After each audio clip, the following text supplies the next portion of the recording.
प्यारा बारो बाजी गुलबानू जी तरफा तवा सबनी के बलिकार तवा बुधी रहा आयो दिलचस्प अखाणियों। अचो त अज जी अखाणी बुधूं ऐं लुत्फ अंदोज़ थियूं। बर्फ में रस्ता ऐं सब कुछ ठीक थी वेंदो। अनीता एक किताब पढ़ी पर उन जो ध्यान बे हंध हो। ॾाॾी मां समण वञी रही आहियां, शबे बख़ैर। पर हू पंहिंजे कमरे में ना वई बल्कि हू ॿाहिरि वई ऐं वधीक बर्फ में हलण लगी। जॾहिं हू तिरकी किरी पई त सिंदस पैर में धक लगी पियो। हाणे उन लाइ वधीक हलण मुश्किल थी वियो हो। हाणे मूंखे छा करण घुर्जे? जेसी ताईं मुंहिंजे बारे में कंहिंखे ख़बर पवंदी तेसी ताईं मां बर्फ में ॼमी वेंदसि। हू बर्फ में वेठे रोईंदी रही।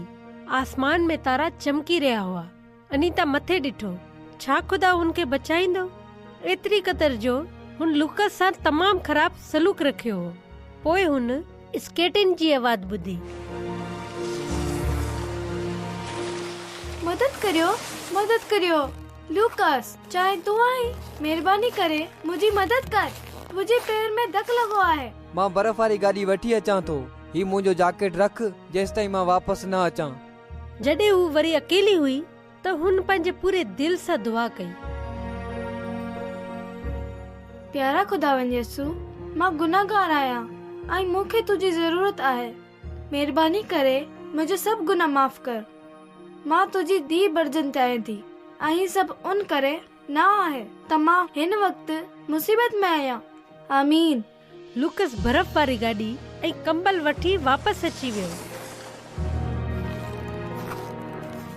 लूकस, मां तोखे कुछ ॿुधाइण चाहियां थी। इहा आऊं हुयसि जंहिं तुंहिंजो नंढो घोड़ो टोड़ियो हो। यसू मूंखे माफ़ कयो आहे। तू बि महिरबानी करे मूंखे माफ़ कर। हाणे मां तो सां नफ़रत नथी करियां। मूंखे लॻो बि हू त इहा तो ई कयो हूंदो। मूंखे ॿुधाइण लाइ महिरबानी। मां तोखे माफ़ करियां थो। अनीता पंहिंजे घर में महफ़ूज़ हुई ऐं ॿई दरवाज़े ते लुकस दुआ कई। खुदावन यसू, महिरबानी करे मूंखे हिकु रस्तो ॾेखारियो जंहिंसां मां अनीता खे इहो साबित करे सघां त डेनी जे हादसे बाबति शर्मिंदगी महसूस करियां थो। पोइ खेसि शहर वारे डॉक्टर जो ख्याल आयो। छा हू ॿीहर डेनी जी टंग खे मुकमल ठीक करे सघंदो? रात जे वक़्तु ऐं बर्फ जे तूफान जे विच में लुकस खतरे जे बावजूद स्केटिंग जी मदद सां बर्फ ते तिरकी शहर ॾांहुं हेठि लही वियो। थकावट जे बावजूद हू हिफ़ाज़त सां पहुची वियो। जॾहिं त इहे करण खतरे खां खाली न हो, पर हुन जी ही हरकत वॾी कदरे लाइक हुई। डॉक्टर मदद करण चाहींदो हो। डेनी खे डिघे अरसे ताईं अस्पताल में रहणो पियो, पर जॾहिं हू घर आयो त तमामु घणी ख़ुशी हुई। हू ॿीहर हलण लॻो। लुकस खे अचण जी दावत ॾिनी वई। हू तमामु घणो ख़ुशि हो जॾहिं हिन डेनी खे बग़ैर सहारे जे हलंदे ॾिठो।